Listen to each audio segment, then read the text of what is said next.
Hello बच्चों, let's read the question. The question says a particle of mass 4m at rest disintegrates into two particles of mass m and 3m respectively having non-zero velocities. The ratio of the de Broglie wavelength of particle of mass m to that of mass 3m will be. Okay, हमें यहाँ पे ratio of de Broglie wavelength निकालना है. तो सबसे पहले हम लिखेंगे हमारा की कंसेप्ट. तो जो की कंसेप्ट हमारा यहाँ पे यूज हो रहा है वो है de Broglie wavelength. Okay, so it is de Broglie wavelength. ये है हमारा यहाँ पे क्या की concept.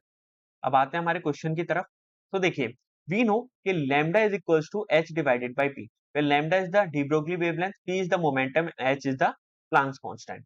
Now according to the conservation of momentum principle, हमें पता है that initial momentum and the final momentum. Okay, so we know कि initial momentum, okay, momentum को हम p से रिप्रेजेंट कर देते हैं, that is equals to final moment.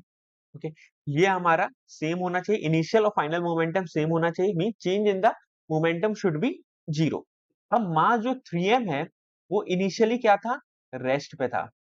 तो अगर वो इनिशियली रेस्ट पे था तो दोनों particle, both particle, this will moves with the same momentum. Okay, इनका मोमेंटम जो होगा वो क्या होगा, सेम होगा, but same in magnitude.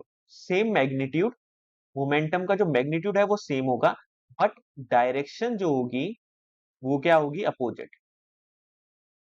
Clear? So direction यहाँ पे क्या होगी, अपोजिट. हेंस टोटल जो मोमेंटम होगा दोनों का, टोटल अगर हम मोमेंटम की बात करें तो वो कितना होगा, जीरो के इक्वल.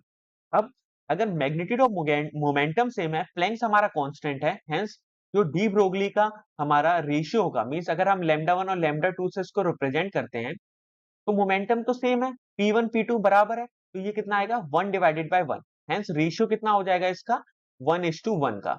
ऑप्शन नंबर बी हमारा करेक्ट आंसर होगा. Hope you understood it well. Best of